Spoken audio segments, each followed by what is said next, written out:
This is the second in a series of programs I'm doing on mental health and what famous thinkers in philosophy, psychology, and religion have said about mental health and what we might all do to improve our own mental health. Among some of the important questions I'll be dealing with in this series are the following.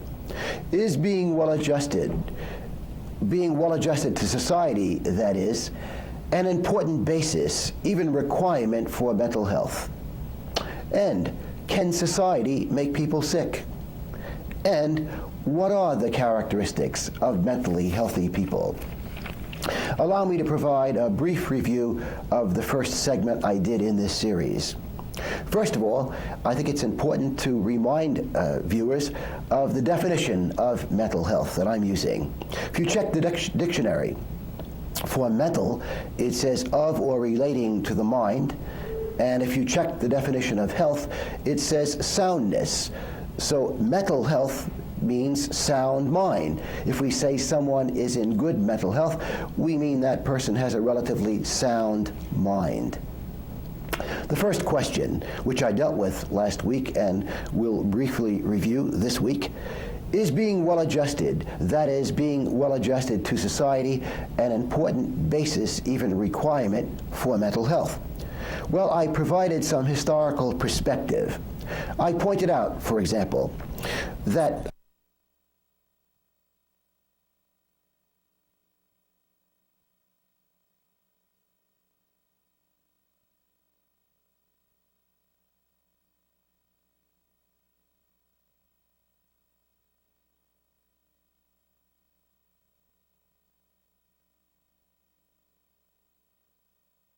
even today in some areas of the world, if a man treats a woman as a possession, in many societies, that man is considered to be well-adjusted to society. And also, I said that if one considers what happened during the Holocaust in Germany, it is interesting that people who approved of discriminating against Jews, and some people who even approved of killing Jews, were considered to be well-adjusted to society. I also mentioned that Mark Twain in Huckleberry Finn deals with this issue. You will recall in perhaps the most moving segment of the book, Huck, who is about 12 years old and who is helping a slave to escape from slavery, is convinced that he will go to hell for helping someone to escape from slavery. Again, this young boy has been so conditioned by society about slavery that he feels he will be punished for helping someone to escape from slavery. I also mentioned last week that different societies at different times have had different ideas as to what is acceptable behavior. I pointed out, for example, that in ancient Egypt, the king, the pharaoh, often married his sister. I also pointed out that in ancient Rome, they often engaged in infanticide. In other words, deformed babies, very often female babies, were left to die. And in ancient Greece, especially in Sparta, Athens, and Crete, there was no stigma. There was no stigma attached to homosexuality. And I also pointed out that in Asia, some primitive tribes practiced what is called sex hospitality, in that if you visited someone in one of these tribes, it would not be unusual that the man would offer you his wife or daughter for sex for the evening, that was part of hospitality, and if you refused the offer, that could be considered rudeness. And I mentioned last week that child marriage has been practiced in many societies. When Gandhi was young, back in the late 19th century in India, there was child marriage. Indeed, Gandhi was married at age 13 and his wife was 13. And Gandhi in his autobiography points out that they began having sex almost immediately after marriage. Today, in certain countries of the world, polygamy is legal. In Saudi Arabia, for example, as we speak, a man can have as many as 4 wives. And we know also today, in some Asian and African countries, it is not unusual that victims of rape are shunned by their families. In other words, it's a disgrace to be raped. And in certain societies, instead of providing help for the victim, the victim is often shunned. And again, I point out all of these examples to stimulate your thinking and my thinking about whether being well-adjusted to society is an important basis for determining whether someone is in good mental health. Perhaps it was his knowledge of such things as I've just enumerated that prompted Nobel Prize winner Hermann Hesse to make the following comment, and I'm quoting him: "The world outside the lunatic asylums is no less weird than the world inside." And German philosopher Friedrich Nietzsche said this: "Insanity in individuals is rare, but in groups, nations, and epochs, it is the rule." Interesting that Nietzsche, a German, wrote this in the 1880s, and approximately 50 years later, the Nazis took over Germany. An important question: is it true that the path to better mental health, a sound mind, involves the realization that society, every society, is in some way sick? The Buddha put it this way. The Buddha said, "The world is in darkness. The world is in darkness, and how few have the eyes to see." And Freud observed that since all people are to a certain degree irrational, it only stands to reason that society will often be irrational. If it's true that a society can be sick in some ways and can make people mentally sick, for example, make women, blacks, and gays feel inferior, as certain societies have done in the past, and some still do, what's the proper attitude towards society? Well, the great thinkers have suggested that everyone should have a certain amount of skepticism towards the conventions of the society in which they live. And that also, we all have a personal responsibility to think critically and to take actions to improve our own and other people's mental health. And one of the important questions we all have to ask ourselves, one of the very important questions we have to ask ourselves is this: how much should I conform? It has been the nonconformists so often who have promoted better mental health. People such as Jesus, Buddha, Lincoln, Elizabeth Cady Stanton, Martin Luther King Jr., Nelson Mandela, Gandhi. Ralph Waldo Emerson said that superior minds question social convention. In fact, let me give you his own words. Emerson said this: "The interrogation of customs at all points is an inevitable stage in the growth of every superior mind." I think that if Emerson, who lived in the 19th century, had been alive in the 20th century, he would very much have admired a book that was published in 1962 entitled "One Flew Over the Cuckoo's Nest." Perhaps you saw the movie starring Jack Nicholson. I think Nicholson won the Academy Award for Best Actor, again, for his performance in the movie One Flew Over the Cuckoo's Nest, based on the book by Ken Kesey. I'll be talking about the book now, but the movie comes pretty close to portraying the book. So much of the story revolves around conflict in a mental institution between one of the patients, Randall Patrick McMurphy, and the nurse who is in charge of the ward. She is referred to as Big Nurse Ratched. Early on in the book, author Ken Kesey introduces the concept of the fog machine. The narrator of the book is a patient in the ward. He's an Indian, a very physically large Indian, who is referred alternately to as the chief or the Indian. And the chief points out very early in the book that the fog machine was on during group therapy. And it's at least implied that there is a fog machine almost everywhere, that there is a fog machine in offices, schools, homes, governments. The fog machine conceals the purpose in this mental institution, according to the Indian. The fog machine conceals the real purpose of the group therapy sessions. The apparent or supposed purpose of these group therapy sessions is to help the patients achieve better mental health. The Indian claims the real purpose or purposes of group therapy, as it takes place in this book, is to provide Nurse Ratched the opportunity for a power trip, to control, not help the patients, to exercise power over them just for the sake of exercising power. The chief also indicates that another purpose of the group therapy, a hidden purpose, is to get the patients to become strict conformists to the values of society, regardless of whether that's health promoting.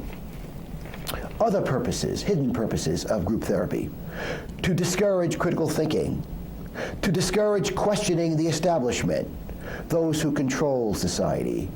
Indeed, one of the psychiatrists at group therapy makes this statement: society is what decides who's sane or who isn't. Society is what decides who's sane and who isn't.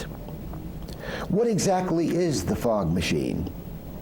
Well, the fog machine is the act of individuals, especially powerful people, and society, intentionally and unintentionally confusing and misleading other people in many ways concerning many topics.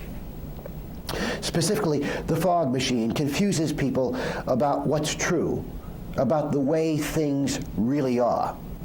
For example, it appears that the aim of group therapy is to help the patients, to educate them about their emotions. But what's really happening is the patients are merely being controlled and conditioned in ways that might be harmful. Incidentally, for those who tuned in late, you're watching Life, Love, and Philosophy. This segment deals with famous thinkers on the subject of mental health.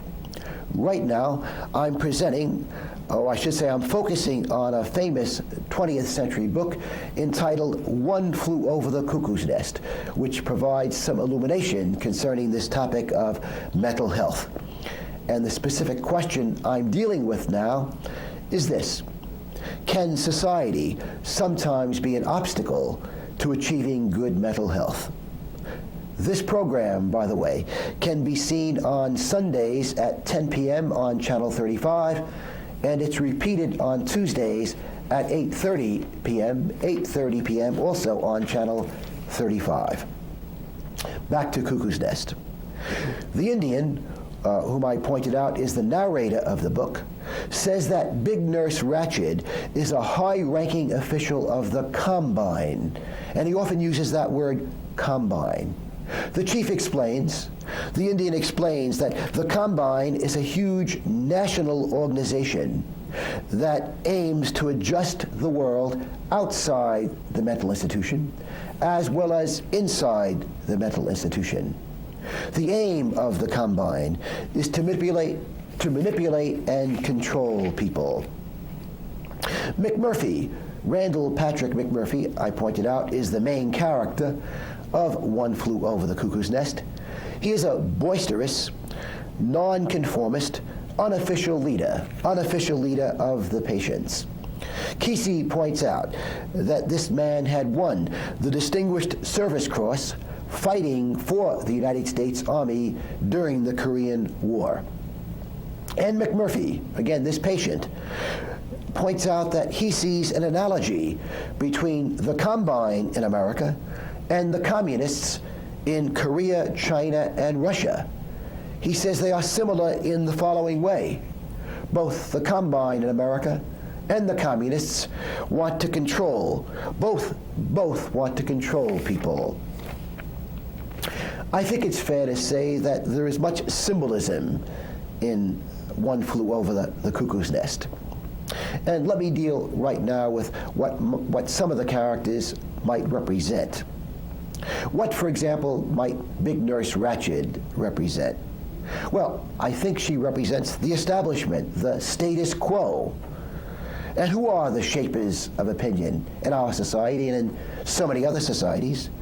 The advertising industry, political propagandists, television, and the majority, groupthink, some would call it. So in some way or another, I think it's fair to say that the nurse, in representing the establishment, again represents the advertising industry, political propagandists, television, and groupthink. And McMurphy, this boisterous patient who often finds himself in conflict with Big Nurse Ratched, what does he represent? Well, I think he symbolizes the skeptic, the questioner, the nonconformist. It's interesting that in one segment of the book, the patients ask Big Nurse Ratched if they can watch the World Series on the television set in the day room. And Nurse Ratched refuses. She said it would cause too many problems and would upset the schedule.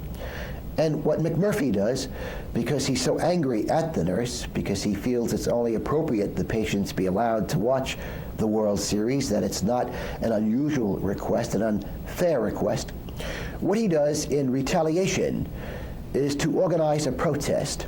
And the protest takes this form.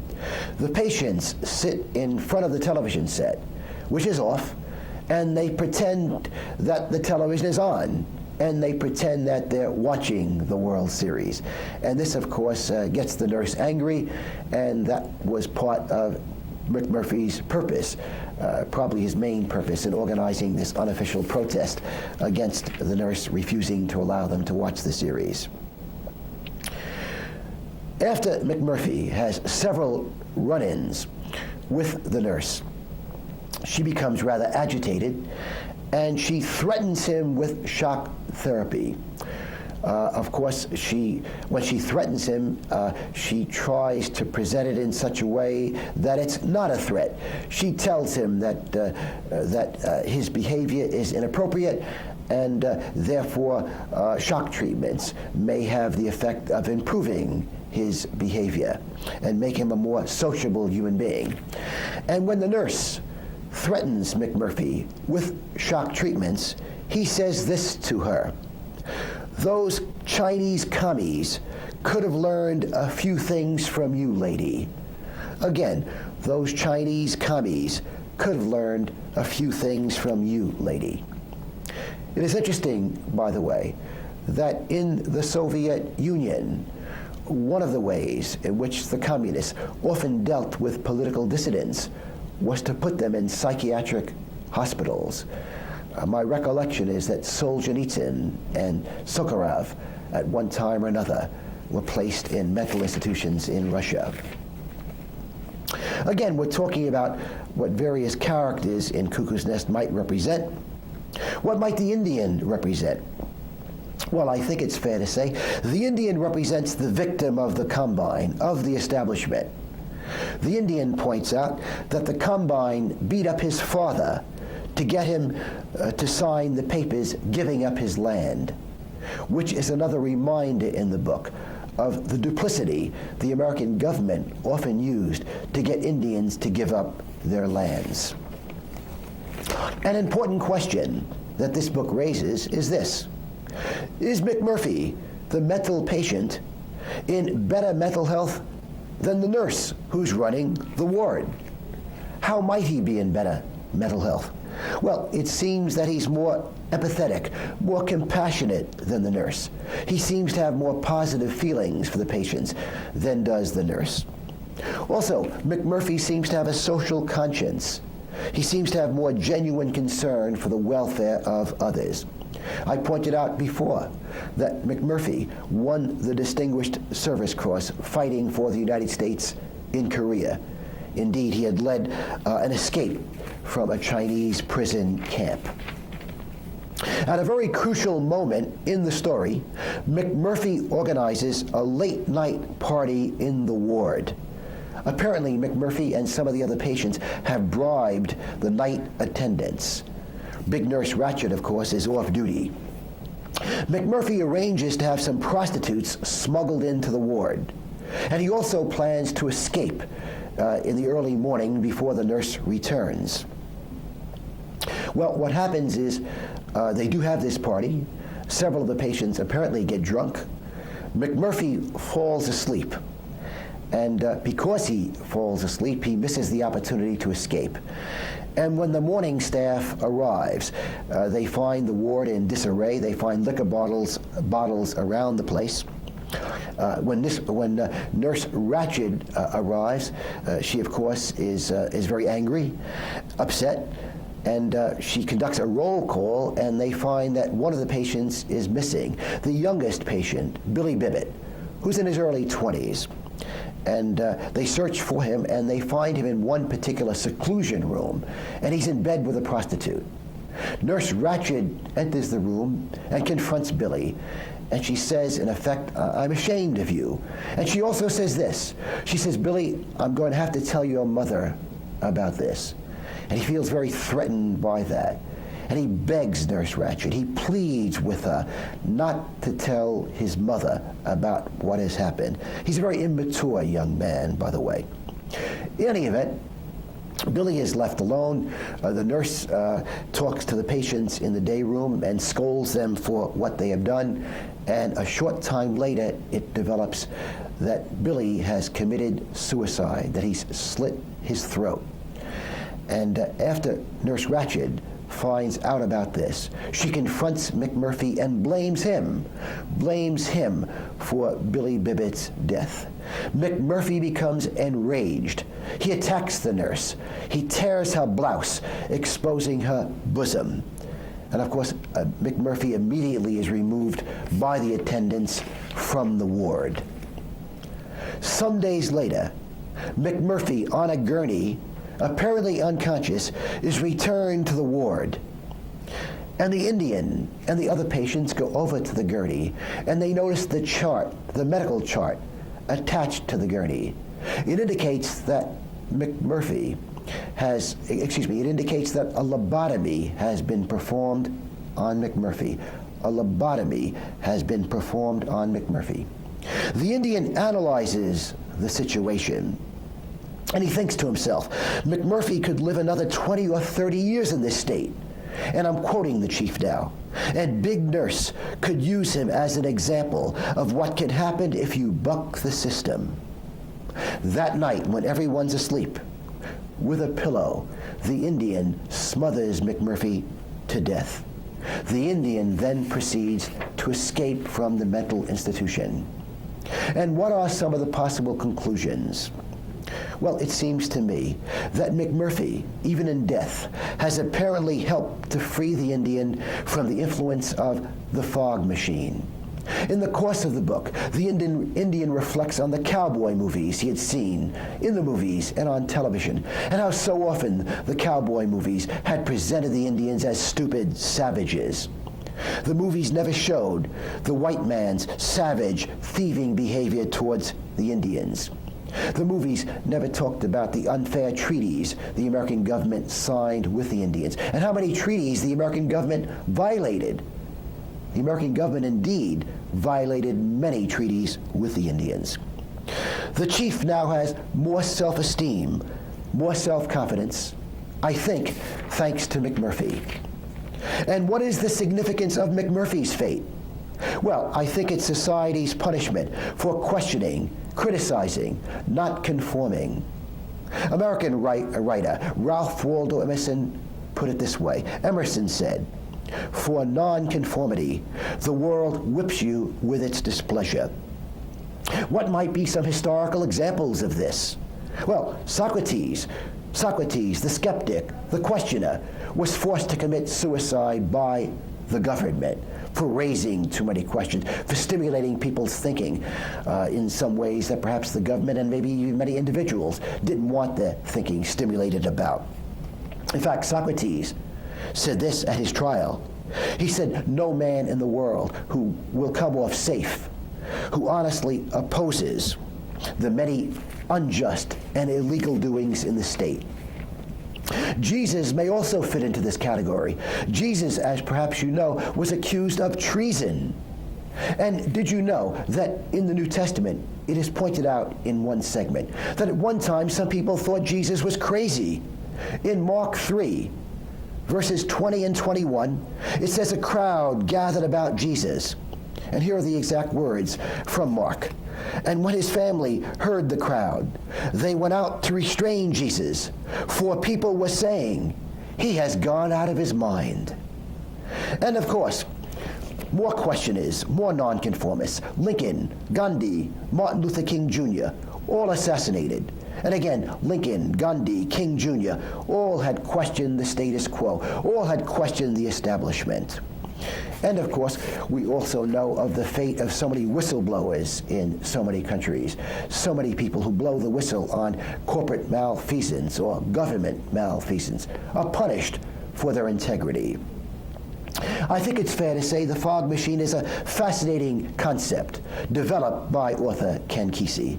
Again, the fog machine is the act of individuals, especially powerful people, and society, confusing, misleading other people about what's really happening, about reality. This is really Freudian in a sense. Freud talked about looking beneath the surface if you really want to find out the truth. And Jesus talked about hypocrites. In fact, Jesus seemed to reserve his greatest anger for hypocrites. He said this, "For you are like whitewashed tombs." He's talking to hypocrites. "For you are like whitewashed tombs, which on the outside look beautiful, but on the inside are filled with the bones of dead bodies and all kinds of filth. And so you also, on the outside, look righteous to others, but inside you are full of hypocrisy and lawlessness." That quote, by the way, comes from Matthew 23, verses 27 and 28. Do you agree with Kesey that there is a kind of fog machine in all societies? If so, where do you see the fog machine in your life?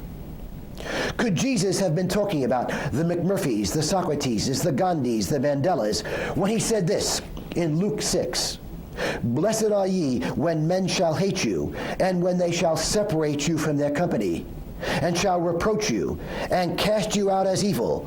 Your reward is great in heaven." Again, "Blessed are ye when men shall hate you, and shall separate you from their company." Nelson Mandela was separated from society for 27 years, which he spent in jail. Gandhi spent more than 6 years in jail. Martin Luther King Jr. spent years in jail.